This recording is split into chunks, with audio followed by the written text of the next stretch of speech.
தந்தை, மகன், தூய ஆவியாரின் பெயராலே ஆமேன். இயேசு கிறிஸ்து அன்புமிக்க சகோதர சகோதரிகளை உங்கள் அனைவருக்கும் கிறிஸ்து இயேசுவின் அன்பு கனத வணக்கத்தை தெரிவித்துக் கொள்கின்றேன். இன்றைய நற்செய்தி பாகமானது லூக்கா நற்செய்தி 5ஆம் அதிகாரம் 12 முதல் 16 வரையில திருவாக்கியங்கள். குறிப்பாக 16வது வாக்கியம். அவரோ ஆள் நடமாட்டம் இல்லாத இடங்களுக்கு சென்று தனித்திருந்து இறைவனிடம் வேண்டி வந்தார். தெய்வம் தனிமையில் இறைவனோடு கழிப்பதை நேரத்தை செலவிடுவதை நாம் பார்க்கின்றோம். ஆனால் நீங்களும் நானும் நம்முடைய தனிமையை என்ன செய்கின்றோம்? நம்முடைய தனிமையில் பலரும் தவறான வழியை கண்டுபிடிக்கின்றார்கள், குடிக்கின்றார்கள், பல தீய பழக்கத்தை அடிமையாக விடுகிறார்கள், தீய செயல்களை செய்கிறார்கள், பலரோட பாவ காரியங்களில் ஈடுபடுகிறார்கள். ஆனால் தெய்வத்தோடு அவன் இணைகிற சமயத்தில், அந்த தனிமையான நேரத்தில் தெய்வத்தோடு இணைகிற பொழுது தன்னுடைய பணிகளை அவன் அலசி பார்க்க நேரம் உண்டு.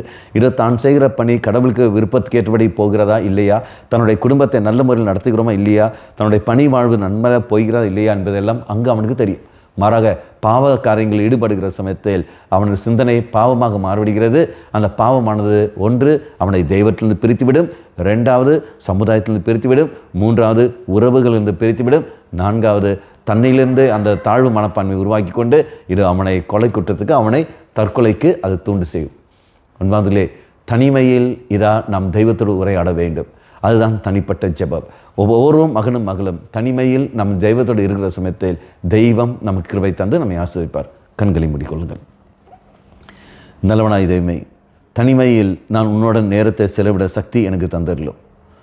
அந்த தனிமை வழியாக நீர் என்னோடு இருக்கின்றீர். என்னுடைய மன அழுத்தங்கள், என்னுடைய வேதனைகளை நீ எடுத்து மாற்றுகின்றீர். நான் என்ன செய்ய வேண்டும் என்றும் நீர் எனக்கு அங்கு கற்றுத்தருகின்றேன். இதன்படி நான் செயல்பட சக்தி தந்தரலும். அம்மா மாதாவே, தெய்வ மாதாவே, எங்கள் மாதாவே, என் அன்னையே, விசேஷமாக எங்களுக்காக பரிந்து பேசும். ஆமேன். தந்தை, மகன், தூய ஆவியாரின் பெயராலே ஆமேன்.